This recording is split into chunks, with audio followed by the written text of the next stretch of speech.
All right, well, Travis, thanks for taking the time to tell us your story. It starts off, kind of sad with the loss of your friend, so I'm just kind of wondering if you could start back at the beginning and... Like how the whole Facebook page started and like the fight. Well, what was it? February of 17, right? It was the 9th.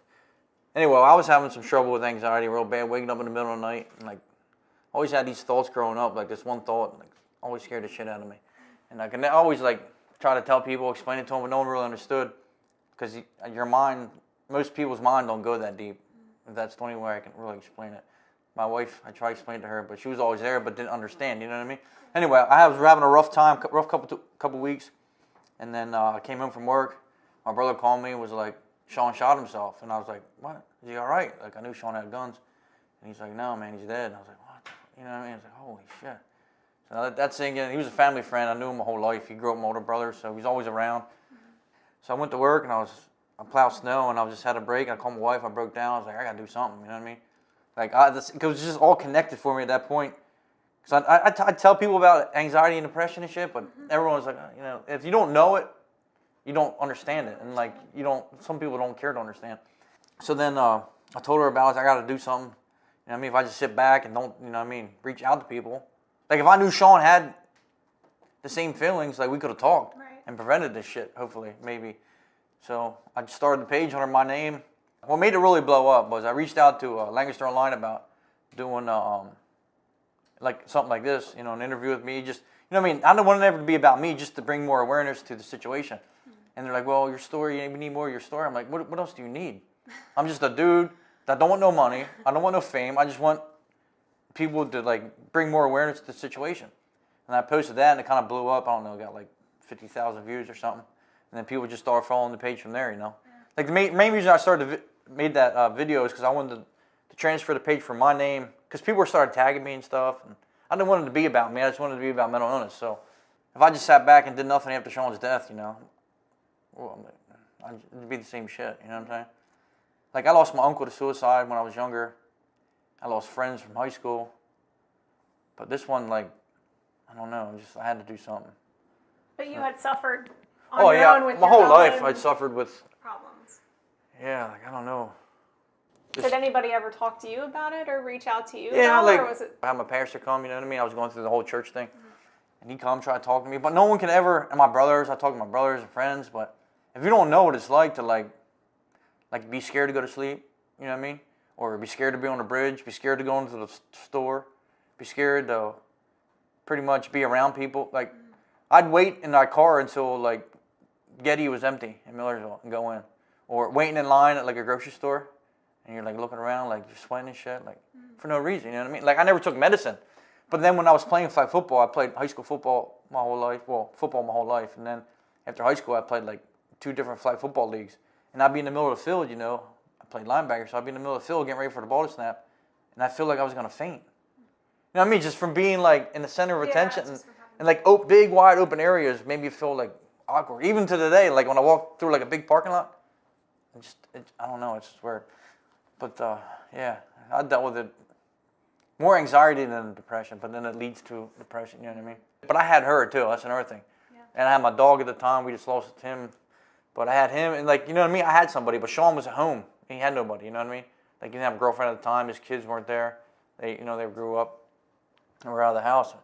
And it just made me think, like, how you're in such of a dark place, and you know what I mean? Like, your only way out is to end your life. Yeah. And he didn't have any idea that he was kind of going through these thoughts. Sean was one of them. Sean was when you say one of a kind, 1 in a million, that's Sean. Like Sean was one of them dudes. Like he could go, like we would go camping and shit. He didn't have to bring nothing because he just built it. You know what I mean? Yeah. Like I think people with anxiety and stuff like that, their imagination and way to do things like are so different than normal people. I mean, I didn't see Sean every day, but when we had outings, he was there. He was just like a brother. Like, just sucks. And it happens all the time, you know what I mean? Like, so much bigger than what people make it. And the only time it gets news is if it's Chester Bennington, which I love Linkin Park, don't get me wrong. Chris Cornell, come on, dude, like the greatest voice ever. Like I love the fact that, but it's like, if you knew these people had problems, like, oh, he suffered this, well, what the hell? Like, why are you telling this story now? Like, why don't you, like do something prior. Yeah. You know what I mean? Like, of course they're famous, so of course it's gonna make the media and shit. But it's like this is every day. Like people live with this This happens everywhere, every day. You could be rich, poor, don't matter. It affects everybody. It don't matter how much money you have. Doesn't mean you're happy. Yeah. You know what I mean? How much money you make, how famous you are. Like you're still. It's what's inside you that hurts. You know. It seems there's a big kind of increase in what you're seeing in the media too with this Yeah, happening. Yeah. Now that I mean, it comes out.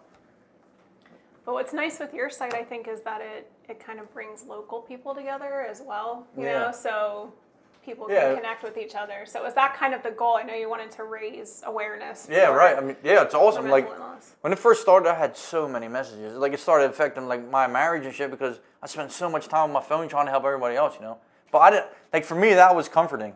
So like I forgot about my problems, which are good. You know, I take 2 pills a day, and like I have a good stable relationship with my wife, so I have that like backbone, you know. But there's people out there that don't have that shit, and that's what my whole goal was. You know what I mean? Like I'm fine. Like if I need help, I'll go get it. You know, I already spoke. I talk to people. Like this shit helps. You know, I'm talking to strangers I never met before, but I don't care. It's just reality. This is true shit. That's why I'm so glad you guys like offered to come. But yeah, that helps me. But it's like the people that don't have that. You know what I mean? Not everyone has family. Not everyone has people to talk to. Some people don't even like to talk to strangers. Me, I'm the most out. You wouldn't think I have a mental illness if you met me because like when we go out, like I see her every day, so I'm just, you know what I mean? I'm talking to everybody. You never know, man. Everyone has a story. I think that's part of the point is that you can't tell just from looking. Yeah, at everyone people, has a story. It is important for people to have. And I guarantee you, anyone you ask will be like, yeah, I know somebody that committed suicide. That's how big it is. You know what I mean? So what's the overall goal for the Facebook site now? You said you have stories from people kind of all over the place that have contacted you. Can you tell us some of those? The one lady, what was her? Lisa, what's her name? Lisa or Linda? Linda, I forget, Stasco, I think it was. Anyway, but she works on the Golden Gate Bridge. I thought this was cool as hell. They're called the Bridge Watch Angels.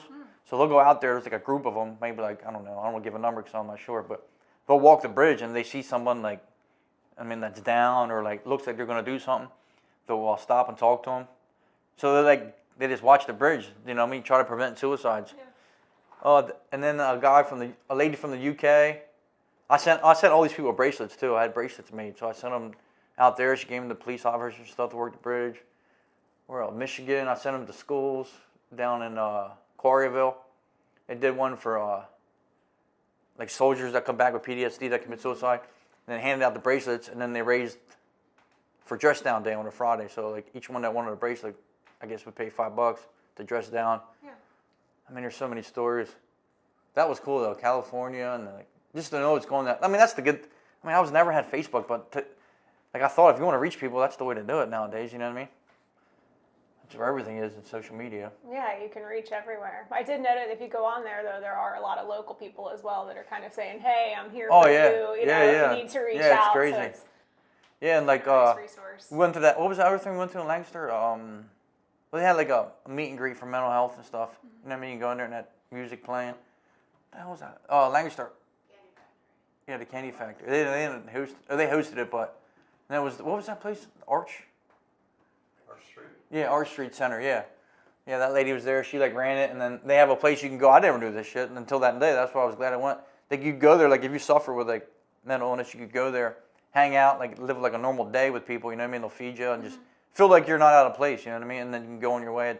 So it's a whole day. I never knew that. I got to get over there and check it out. Like that stuff I didn't know. They had that available in Lancaster. I think more people would know that, you know what I mean? Especially when you can go and not feel like, you can just feel yourself. Yeah.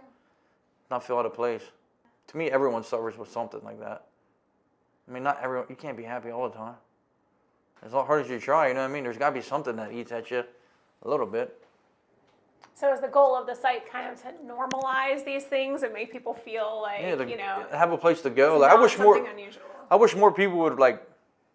It's hard for people to open up. Like me, I don't care, dude. Like whatever. Like you're gonna think what you want about me anyway. So, but a lot of people don't do that. Like they'll probably message me, hey, please don't tell nobody. You know, yada yada. Like I ain't gonna say nothing. I mean, if this is for your way to. I mean, this is helping to. If you messaging me is helping, then that's good enough for me. You know what I mean? I ain't gonna go tell anybody your problems. I don't know, just to get bigger and help as many people as possible. Like I can never give up now because if I did, like there's that one person that always look forward to it. You know what I mean? I'll post one thing in the morning. It's a routine. I'll text Sean's son and his girlfriend. I text Kip, which is like was Sean's best friend, and then I'll post something on Facebook, and that's every morning since Sean died. Because Kip, you got to know Kip, but he ran his mouth saying, "Hey, no one cares." So I'll text you every day, dude.